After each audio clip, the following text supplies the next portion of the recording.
सर्वार्थमोदकं सदा विमुक्तिसाधकं कलाधरावतं सतं विलासि लोकरक्षकम्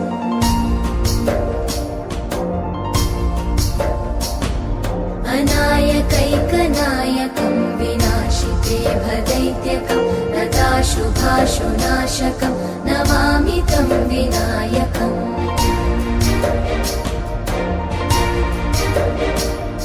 न तेतरातिभीकरं नवोदितार्कभास्वरं न मत्सुरादिनिर्झरं न ताधिकापदुद्धरम्